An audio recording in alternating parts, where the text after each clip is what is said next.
UV light of 4.13 electron volt is incident on a photosensitive metal surface having work function 3.13 electron volt.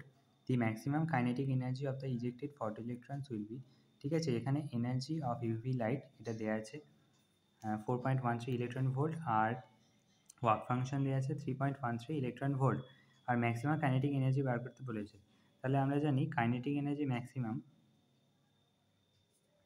Equals to energy of incident light বা এখানে UV light দেওয়া আছে energy of UV light that is E দিয়ে denote করছি E minus phi. Phi হচ্ছে work function. ঠিক আছে, এবার এখানে যদি ভ্যালুগুলো পুট করে দিই তাহলে 4.13 মাইনাস 3.13 তাহলে এটা হয়ে যাচ্ছে 1 ইলেকট্রন ভোল্ট। এখানে হচ্ছে maximum kinetic energy of ejected photoelectrons will be 1 electron volt. This will be the correct answer. Thank you.